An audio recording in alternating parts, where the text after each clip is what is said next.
Welcome to the Sharkpreneur podcast with Kevin Harrington and Seth Green. Kevin Harrington is the inventor of the infomercial, one of the original sharks from the hit TV show Shark Tank, and has generated over $5 billion in TV and digital direct response sales. Seth Green is the world's first trusted authority on cutting-edge direct response marketing, a best-selling author, and the only 3-time Marketer of the Year nominee. On the podcast, Kevin and Seth interview Sharkpreneurs who share straight talk on what it takes to explode your business. Do you want to become insanely successful? Do you want to be the go-to guru in your industry? Do you want to be talked about for all the right reasons? For over 40 years, Kevin Harrington has helped people just like you become significant influencers. Now he's broken the process down in the Key Person of Influence roadmap, and it's yours for free. Just text KPI to him at 727-888-2100. Text KPI to 727-888-2100 right now and claim your free step-by-step guide. Text KPI to 727-888-2100 to get the recognition you deserve and experience the success as the go-to voice everyone listens to in your industry today. Welcome to the Sharkpreneur podcast. This is your host, Seth Green. Today, I have the good fortune to be joined by Keala Kanae, the founder and CEO of Staq Marketer. We're going to hear his absolutely incredible story today, how he went from working at a coffee shop for minimum wage to growing a company that's done over $20 million in sales and counting. Keala, thanks so much for joining us, man. Thank you, man. Thanks. It's an honor and privilege to be here. So thanks for taking the time to have me on. Of course. All right. Anytime we go from minimum wage to $20 million, I say that's somebody I got to talk to. All right. So what prompted you while working at a coffee shop to minimum wage to decide, hey, man, I'm going to chuck this latte thing and figure out how to make some real bank? That's a great question. You know, I think a lot of people have kind of their line in the sand moment. You know, when you talk to a lot of very successful entrepreneurs, they have this moment where they're just like, you know what, F this, no matter what, I gotta make a change. And for me, it was in 2012. I actually walked into my mom's bedroom. She was folding some clothes. She had just taken out of the laundry. So I was living in my mom's spare bedroom at 29. Okay, so the proverbial starving, working at Starbucks, living in the mom basement. Yep. Yeah. Awesome. I love it. And so I walked into her bedroom. She turned around. She was like, "What's going on?" I said, "Hey, Mom, you know, you had that cardboard box full of old purses that you were going to take down to Goodwill. Can I have one of those purses?" And she was like, "Well, what the heck do you need it for?" And I was like, "Well, tomorrow is Tiani's birthday. Tiani's my girlfriend." Okay. I was like, "So tomorrow's Tiani's birthday, and I have no money to get her anything." So I actually gave my girlfriend your mother's old purse. Well, it was my mom's friend's old purse, but yeah, it was like somebody else's. That is using other people's resources, OPR, from the very beginning. I love it. Yeah, but that was this moment in my life where I looked at him like, what the hell is going on? Like, I don't even have anything. I literally didn't have any money in the bank account to buy my girlfriend a gift. And that's when I just got really serious. I had wanted to be an entrepreneur for years, but I think, you know, truthfully, I had never really given it my full 100% effort. And at that point, that night in that hallway, digging through a cardboard box to go shopping for my girlfriend's birthday gift. Wow, that is awesome. I mean, it sucks then, but awesome now. It is awesome now. It's a great story in retrospect. Yeah. All right. So then you wanted to be an entrepreneur and you said, never again, I got to do something different. How'd you land on digital marketing? That's also a great question. So I had been kind of fascinated by digital marketing since 2010. At the time, I was trying to promote a real estate investment education. It was like a straight, you know, direct sales thing. And I got tired of, I'd been in life insurance in the past. I'd been in mortgages. I'd been in real estate. I'd been in all these different things, network marketing, tried some of that. And the whole thing about make a list of your friends and family members. And so badger them until they buy to get you to go away out of pity. Yes. Right. And they've seen you fail so many times. They don't want to hear it anymore. You know what I mean? What's the latest pitch, Keala, right? You're going to be back with another opportunity in 3 months. Exactly. What hotel meeting are you going to tonight? Exactly that. So 2010, I went online and I Googled how to generate leads online. And that took me down this rabbit hole of learning digital marketing. And for the first time, I saw something with real leverage, right? That place an ad online and you can generate 100 leads in a day, that sort of thing. It's just that easy. Yeah. Well, yeah. I mean, isn't it? So That's where, so 2010, I started learning about that. 2012, I had this experience where I couldn't afford to give my girlfriend a birthday gift. And I was like, look, I've got to do something different. And the thing that fascinates me most is this digital marketing thing. So I'm going all in on digital marketing, basically. Awesome. So what was we all remember, because you never forget the rush. What was your first sale? Oh, okay. So I was actually walking down the street I had gone to an event in San Diego, an industry event in San Diego. TNC? No, it wasn't TNC. It was a smaller little event in one of the side rooms at the convention center. But I remember when I was getting ready to go to that event, I was following this guy online, and he had been talking about it. And the day that I made a decision to go, I only had $37 in my bank account. So I scrambled to get to put in extra hours at the job, got an extra paycheck, when I bought the ticket, the flight, because I'm flying from Hawaii, so all flights are a few $100, right? A few hundred, yeah, right. So as soon as I bought the flight, I didn't have any place to stay, and I was willing to sleep outside the convention center if I had to. Luckily, my girl reminded me that we had friends out there, so I couch surfed, and while I was leaving that event on the second night, I was walking back to their place. And I checked my email, and I just earned my very first commission. I had sold like $100 product or something, and I got a $25 commission. So that is awesome. See, as we an all affiliate, remember, because you never forget the first one. All right, so you got your first sale and got hooked. I'm sure the long version could fill a book, and should if it hasn't already. Tell me a little bit about the evolution from $25 to 20 million, because that's a big jump. Yeah, so initially I started out doing a lot of affiliate marketing, building lists in different niches and just, promoting a lot of different offers. The very first offer I had some decent success with was a network marketing offer. But the thing that came up a lot is that people would always be asking me to show them what I was doing, right? And so I would do little one-off trainings here and there. And what ended up happening is in 2015, a buddy of mine and I were hanging out at his place in Canada. We were building out new funnels for this new offer that we were going to promote. And we just started joking around about like the whole digital marketing space and how confusing it was. And the question came up, if your mom wanted to become a digital marketer, what would you tell her to do? And we both joked around that we would tell our moms to keep their day job. And then we got to talking about it. And we said, the question I asked, well, what if we just built that set of courses that we wish that we would have had where everything was in one place? What if we built it? So we started building that out in 2015. By 2016, we were kind of turning the spigot on and off, letting in a few customers at a time, working on trying to scale it out, hiring our first employees. By the end of 2016, we decided to go kind of pretty much full bore on that. And 2017, we had our first $20 million year. So we grew by about 2,000% or something like that in 2017, which hurts. I wouldn't necessarily recommend that to anybody. There's pluses and minuses. There's some growing pains with that kind of volume. Yep. So I went from. So what did you do the year before you did 20 million? We did about 900,000. So that's a 20x plus jump. Yep. How do you handle that? Let's talk about the growing pains, because our listeners are scaling their businesses. How do you, because the systems you built to serve 900,000 of sales won't serve 20 million. No. You needed infrastructure, you needed staff, you needed systems. Like, talk about that evolution, because that's some serious chaos. It is some serious chaos. I would agree. What ended up happening is we had a few affiliates that came on board, and a couple of our affiliates were just phenomenal at driving traffic, and we had more sales coming through the door than we could handle. So right away, the pressure was on to hire a sales team. So I got together with one of the managers I had on the team at the time. We put some ads out here in Vegas. We got a little rinky-dink Regis office space out here for turnkey, something that was turnkey. Hired a bunch of salespeople out of Vegas who were typically used to doing a lot of high volume. They load up their computer with 300 people to call that day, kind of thing.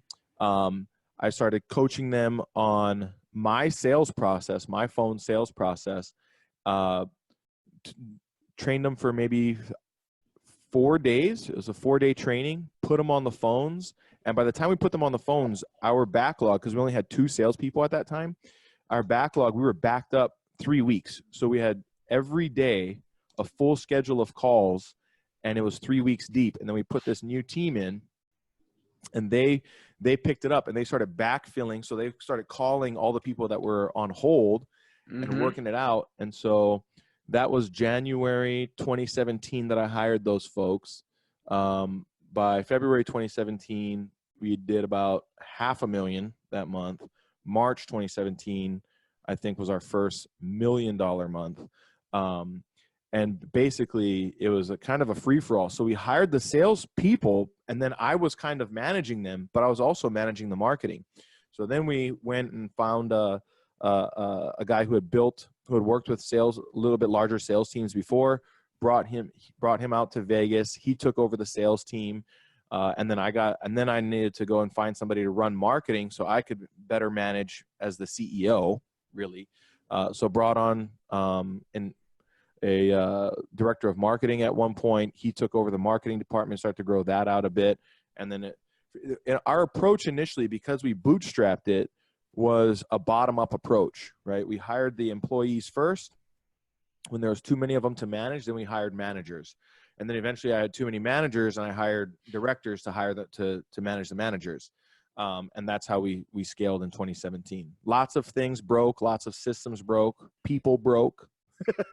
I mean, we could swap war stories another time, because we've had that experience, the growing pains as well. So when you talk about the things breaking, how did you deal with the stress?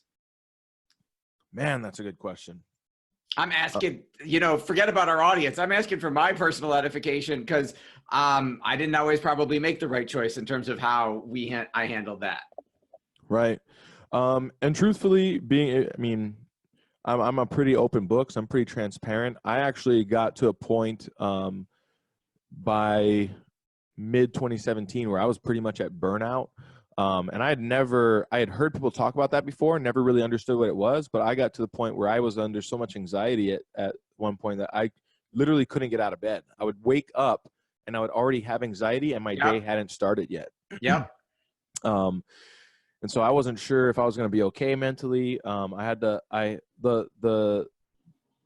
best thing that we did to manage systems was start to hire people who already had systems in place that they had utilized with other businesses. That's and they smart. Brought their systems over with us. So one of the better hires we made was a good director of operations who had run his own marketing agency before. So he brought over systems and processes. He also brought over some talented people to take over our customer support, customer success departments, and really those are the things that it was putting the right people in that had systems already, and then they trained the existing staff to utilize their systems. It was pretty much the best move. That's an awesome idea. I did not think of that. So that will be helpful in the future. So 20 million plus, talk about fulfillment. Is that all digital courses online and you've got some giant membership site? Is that physical products? Tell me a little bit about the breakdown. Yeah, so it's primarily digital products. So people are buying from us an array of digital products. They can buy the entire offer stack. The curriculum builds mother of all enchilada offers. Yep. So they can buy the entire stack, and then the curriculum will builds on top of each other. And then on the higher end, we have mentoring and coaching. So they can sign up and have a year's worth of small group coaching. And then at the time in 2017, I was one of the main trainers. Now I have an array of trainers, and every week they get on and people can submit the offers that they're promoting, the funnels that they're using. They can submit all of their ad data, and my trainers will go in and help them take that data and interpret it and turn it into actions. And they have that access to that for once a week for a year. So it's a little bit of, and then we do live events as well. So they can also sign up for some of our live, like in-person clinics, so they can get a little bit more of the hands-on training. So it's a little bit of an array. We've got I prefer to sell mostly the digital stuff because I was going to say, because then your customer service issues are, I can't remember my password, as opposed to hey, I need physical help for half an hour. Yeah.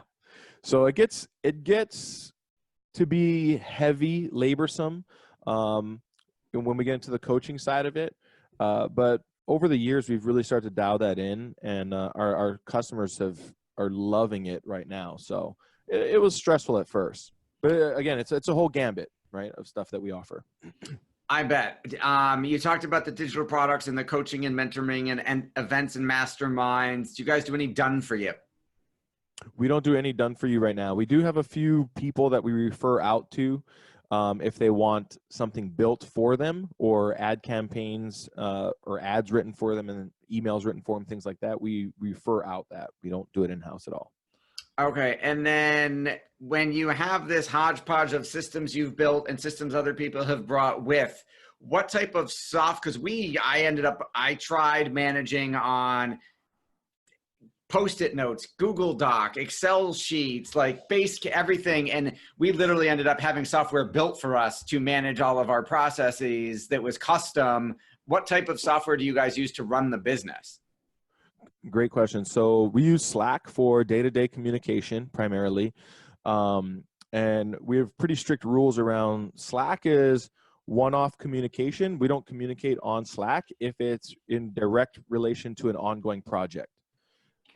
Because for project management, we use Asana, and we want all of the communication around a project inside of Asana so that there's a record and there's, communication around that project is consolidated so that we can see exactly what's happened. That way, when there's a mishap and we're going to do a post-mortem and figure out what happened, all of the communication is in one place, if that makes sense. It does. So Asana is our project management tool. We use Google Drive pretty heavily as a repository of a lot of our materials. So any sorts of resources that are graphics, logos, even some of our, a good portion of our videos will have spreadsheets in Google Docs that will link out to our videos that are hosted on like a software like Box. And so that's where pretty much all of our SOPs, documents for the company all go into Google Drive. So Google Drive is broken down. You get into the drive and it's broken down by department. And then from department, it'll go into the sub departments within that department. So if you log into my Google Drive, it's marketing, sales, operations. And then from there, it goes into their subdivisions. And then from there, it goes into the roles. And inside of the roles, you'll have SOPs and all the documentation around those roles. Awesome. So with the growth you experienced, how do you hire and train fast enough to keep up? Well, at first, just, rectal extraction. Basically, just pull one. It's a technical marketing term, Sharkpreneur followers, for those of you watching and listening. Yeah, you're just pulling it out of your you know what. So, but now, though, we do a lot of, first, one of the things that we do now is proactively looking at projections and then identifying the roles that we need to hire before we need them. And then, feeling out the marketplace and feeling out who's available out there. I like to do it that way because it's kind of like if you're already hungry, you're going to make a bad decision about what to eat, right? So if you want to be on a healthy diet, you pre-plan out your meals and you're much more likely to stick to the diet. But if you wait till you're starving, you're probably going to pick up a cheeseburger. Well, if we wait till we need a role, we probably are going to hire somebody who's not the perfect fit because we're under the pressure of needing the role. So now it's much more proactively looking into the future and figuring out who we want. And that gives us the time to, instead of putting out ads or instead of hiring a recruiter or instead of like putting something on Glassdoor, we actually will go to other companies and go look at who's already working in those roles in similar companies and seeing if we can headhunt some of that in advance, right? The other thing that we do like at fast scale is also do hire in groups. So we want, because that way we can do group training, group onboarding, and we're not like, no one manager or one director is doing one-to-ones. So we're moving everybody into the roles in groups, which consolidates our time a bit as well. Awesome. In terms of, you talked about predicting the future and projecting forward, and obviously your sales have gone up since then, but what percentage of 2019 would you say was, let's say, affiliate driven versus you guys buying your own cold traffic and driving it through a funnel? That's also an interesting question. So historically, we do about 20 to 25% of our revenue is affiliate driven, and anywhere from 75 to 80% is in-house. This year is a little bit different because we slowed down to do a rebrand. So I slowed down my internal marketing, and the affiliates just kept it full bore. So they ended up doing about 40% of our revenue so far this year. We did it in-house about 60% of that. And when you say in-house, is that in-house to your internal lists or in-house you guys running your own traffic? Yeah, in-house meaning we're running our own traffic. So basically, I have two media buyers. I have a Facebook media buyer here full-time with us. I have one guy that manages my YouTube, which is what most people know me from is YouTube. And then we have an agency that is gearing us up right now on natives and Google and AdWords. But anything that when we're buying the ads ourselves, that's what I'm considering in-house. Got it. So if you are buying traffic on Facebook, you've experienced Armageddon in the last year or so. Yes. Okay. So how, and especially if you're in the biz ops space, it's worse. Yes. In terms of your restrictions and what you are allowed to say and more of what you're not allowed to say. How have you guys dealt with that? So one of the things, my media buyer that handles all my Facebook, he was actually like employee number 2 in the company. So at one point, employee number 2 of your company, not for Zuckerberg. Yes. Just to clarify. Yes, okay. Yes. Sorry. And so he used to sit right next to me back when it was just a small little operation, and I taught him media buying. And now he's a lot better at it than I am. But one of them is really, really, really getting to know the terms and conditions, and really reading them through, and then thinking about it in terms of, if I were Facebook, right? Would I want this on my platform? So if I think about to a degree, Facebook is a customer of mine. Like, they want me to produce content on their platform that is going to be beneficial to the end objective that they have for their users. At the end of the day, they're going to protect their users. That just makes sense from a business standpoint. So my Facebook guy knows those terms and conditions better than anybody I know. And so anytime over this last year, anytime that we've had an ad disapproved, he has immediately been able to go in, appeal that, write out exactly what his response, his response based on their terms and conditions. And we've had every single ad approved, probably within about 24 to 48 hours. So he's been extremely effective at that. But most people don't take the time, right? Even though they know that it's Facebook-ageddon, they don't take the time to really understand the TNC and really interpret it through the lens of Facebook. And I get that it's confusing. Facebook, one person reviewing ads declines it, and the exact same ad gets approved by somebody else. So it's kind of a run of the mill of kind of luck of the draw of who you're going to get to review it. At the same time, if you can speak competently to their TNC in your appeal, and you can help them understand why, we are well within guidelines, they've seemed to be very, what's the word I'm looking for? Basically, amenable. Yeah, totally. So well, that is awesome that I hadn't thought about it that put yourself in their shoes is a great insight. It makes sense 80% of the time, except when they say you can't say the word "you" because you're calling out a person. Other than that, I guess putting myself in their shoes would make logical sense. That's another one too that's actually confusing. So what they're specifically saying is, if you are singling out that individual. So you can say, like, you and I might be having a conversation, and I say, sometimes when you wake up in the morning and you just don't feel like going to work, and we're speaking about a generalized you, right? The general public, but we're using the word you. They're okay with that. They don't like it when you're singling out the individual and say, did you wake up this morning with anxiety? with anxiety. They don't like that. because you're singling out the individual. Right, which is the whole point of, direct response marketing, is writing to one person and getting them to raise their hand and say, Yes. oh my God, that's me. I woke up this morning feeling like that. So we've gotten pretty creative about how we get around that. Like we'll say things like, we talk in third person here. We're like, yes. if just because there's no other way. Totally. So we'll say things like some folks might feel like, or you know what I mean? Yeah. The other day I met a bear. Yeah. Great big bear. Awesome. All right. So our time is almost up. I have a feeling we could probably do one of these for a couple hours because we've got so much in common and have been through some of the same battles every single day. So for our viewers, listeners, watchers at home who are listening, want to learn more about Full Staq, where is the best place for us to send them?